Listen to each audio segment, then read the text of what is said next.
Hello and welcome to Press TV News Analysis. I'm Kavitaf Waib. Let there be no doubt, America is determined to prevent Iran from getting a nuclear weapon, and I will take no options off the table to achieve that goal.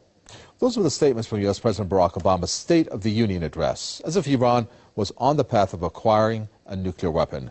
This is why Iran has repeatedly said it is not seeking nuclear weapons, and that's what we're going to discuss in this news analysis. Let there be no doubt, America is determined to prevent Iran from getting a nuclear weapon, and I will take no options off the table to achieve that goal.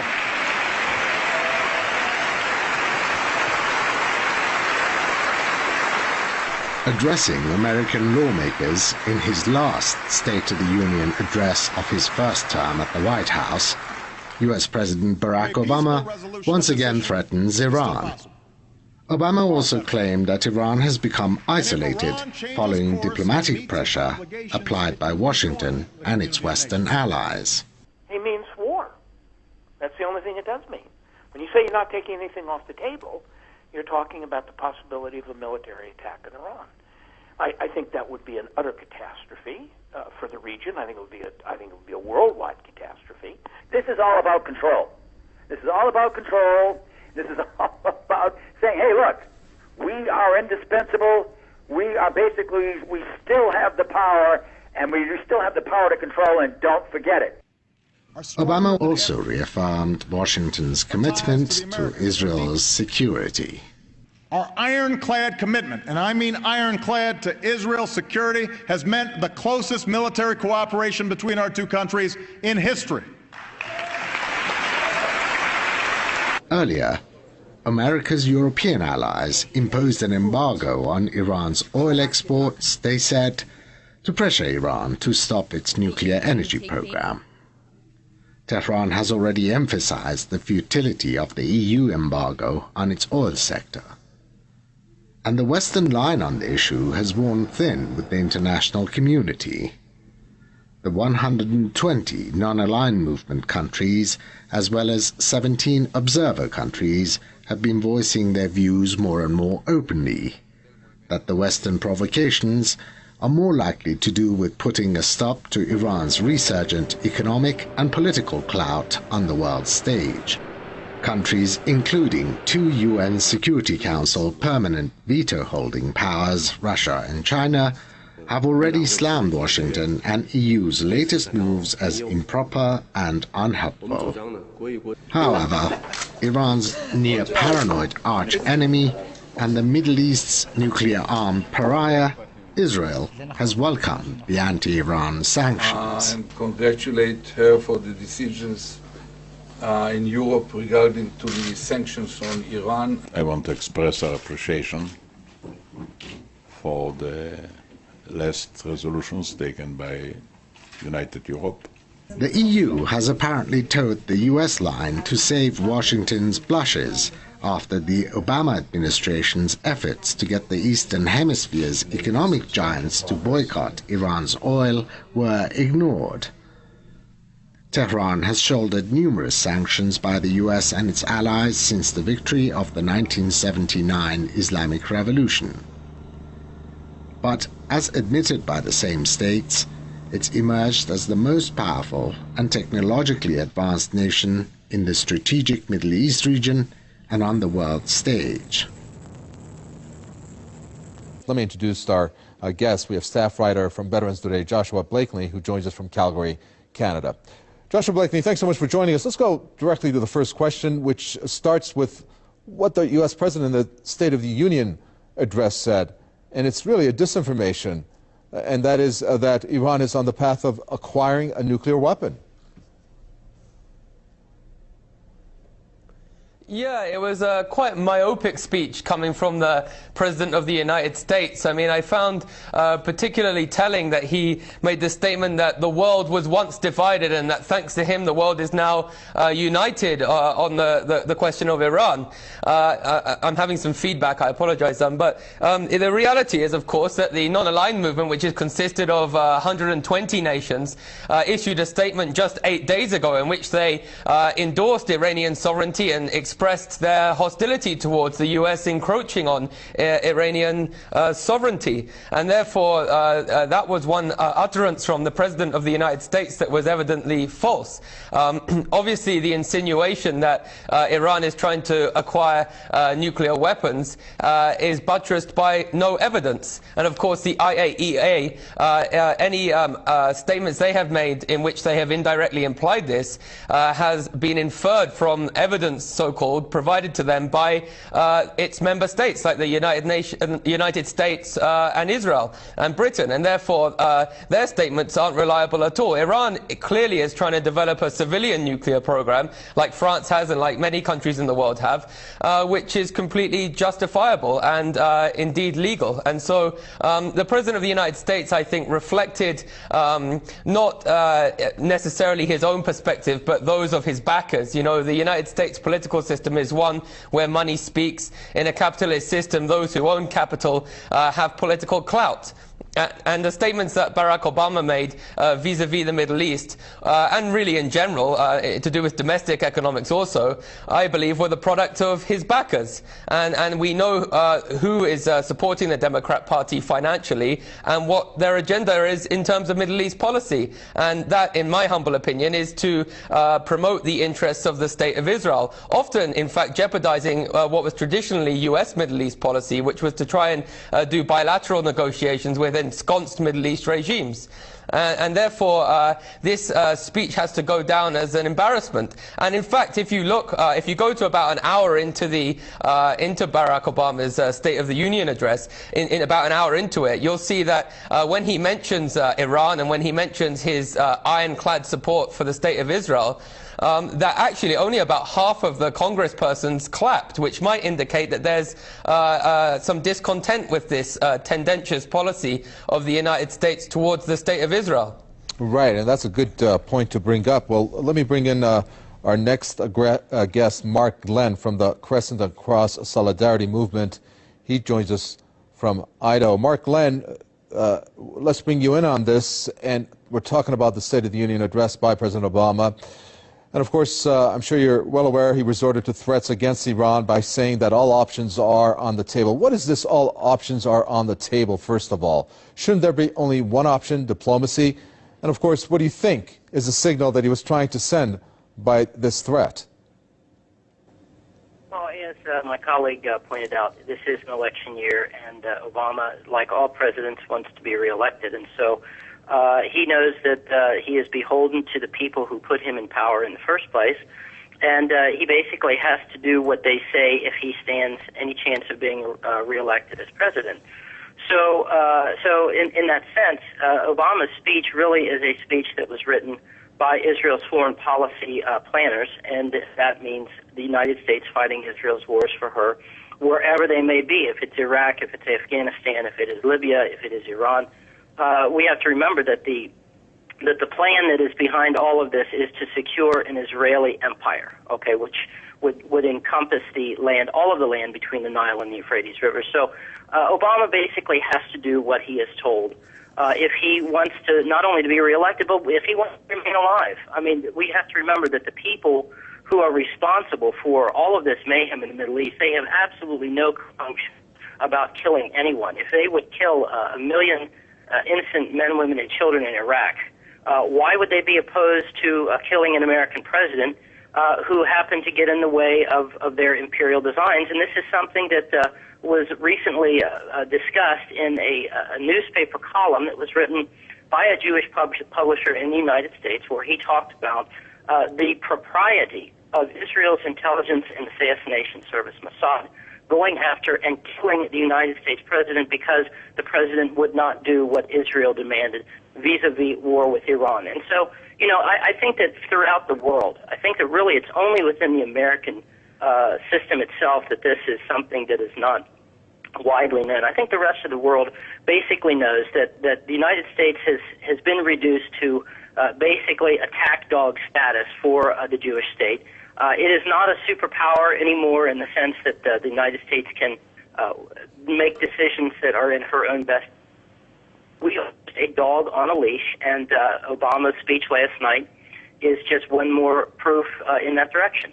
Right, and quickly, you mentioned about this article in which Mossad was mentioned, and I believe I understood you correctly in terms of a threat to the U.S. president if what Israel wants is not achieved. I mean, is that really something that is the case, that the United States, even though it supports Israel by the tune of, estimates vary, $2 billion to $4 billion a year, has to really somewhat be obedient to Israel?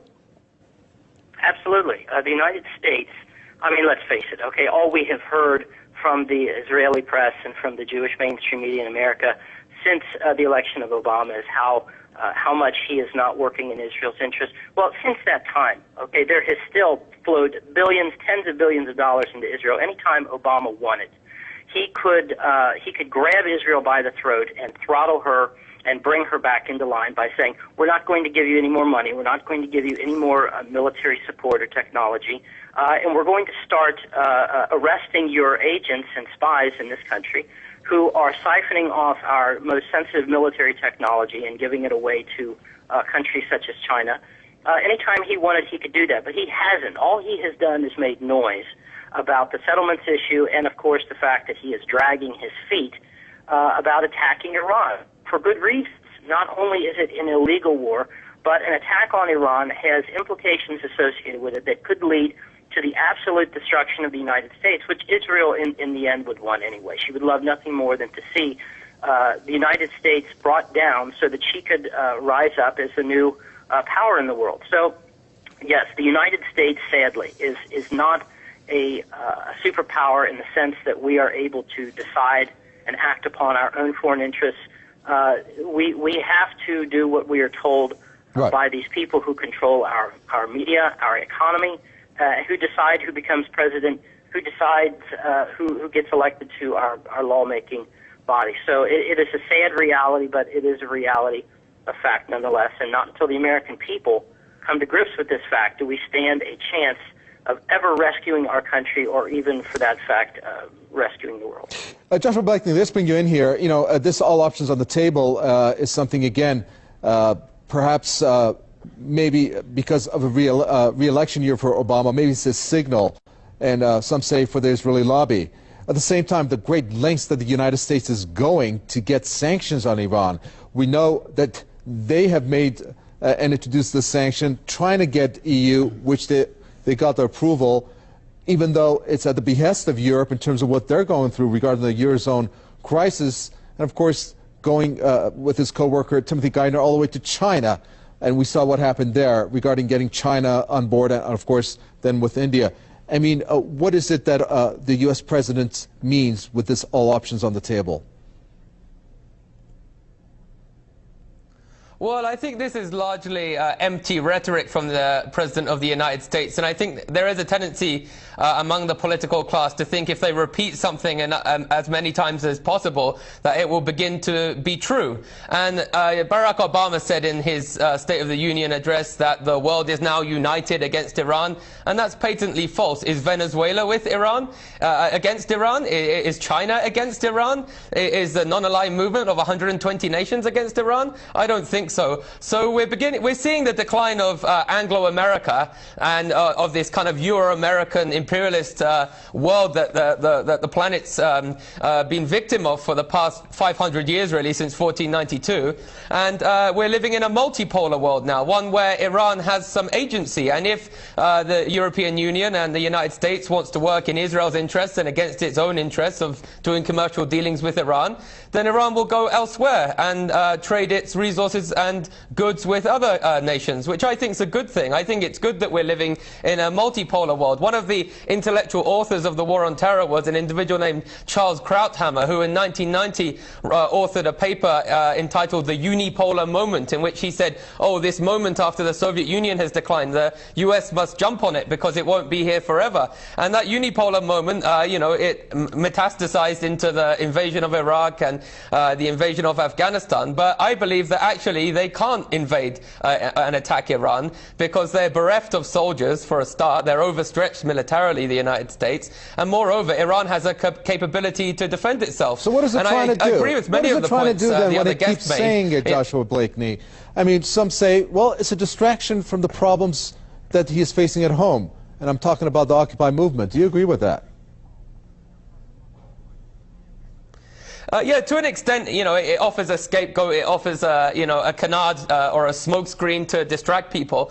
But I do agree to a large extent with what my colleague said. You know, the fact of the matter is that U.S. politicians need to pander and kowtow to the Israel lobby in the United States. J.J. Goldberg did a study in the 1990s in which he deduced that 45% of Democrat Party donations came from individuals who are partisan to the State of Israel. And in 2006, Richard Cohen did a study in the Washington Post in which he indicated 60% of the Democrats' party comes from individuals whose primary allegiance is to the State of Israel. So if 60% of Barack Obama's money is coming from individuals whose first priority is Israel, is it very surprising that Barack Obama would have this so-called ironclad consensus with the State of Israel? And I think this is historically precedented. If you look in 1965, for example, when the British Empire was trying to extend self-determination and self-rule to the inhabitants of Rhodesia, the natives of Rhodesia, we saw the local crazed ethnic nationalists form a schism in the British Empire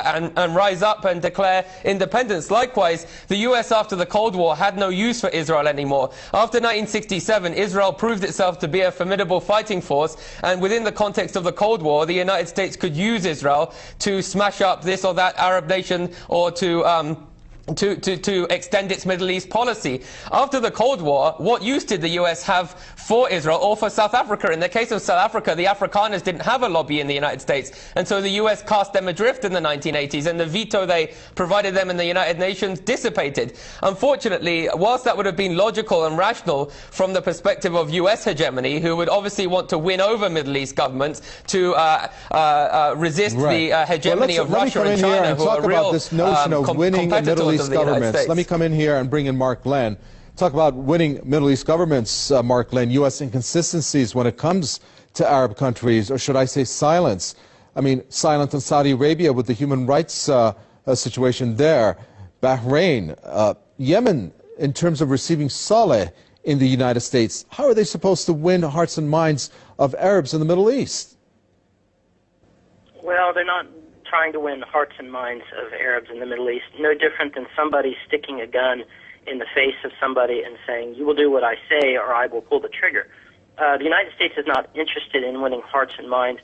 In general, we have to remember that it is in Israel's benefit and it is in her both short-term and long-term foreign policy objectives to keep the Arab countries surrounding her in a state of constant instability. And so having governments sitting on top of these people that oppress them, deny them of their rights, and of course having all of these factions warring against each other constantly, this works in Israel's benefit because she sits there very stable, very much in control of her own situation, while these Arab countries are falling apart, and then they are, of course, susceptible to all sorts of pressures coming in from the outside. So as far as winning the hearts and minds, I think that we're going maybe a step too far, giving the United States and England and really the West in general that is, collectively speaking, on the same leash that the United States is on vis-a-vis Israel and her policies. We're going too far, I think, in assuming. Right. And I'd like to bring in Joshua Blakely. I'm sorry, Mark Glenn, for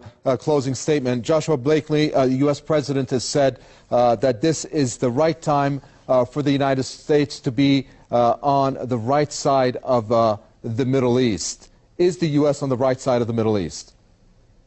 Quickly, 20 seconds or less. No, it's definitely not. In the 1980s, the Israeli government fomented a new policy, which formulated a new policy of wanting to destabilize the Middle East. That goes against U.S. oil interests, against U.S. Rational interests as a global hegemon. Okay, thank you very much. Ended there. Staff writer, Veterans Today, Joshua Blakely, and we had from the Crescent and Cross Solidarity Movement, Mark Glenn. And thank you for watching another edition of the Press TV News Analysis. Any comments, suggestions? Newsroom@presstv.ir is our email address. From Nico Betahwe and the entire team, it's goodbye.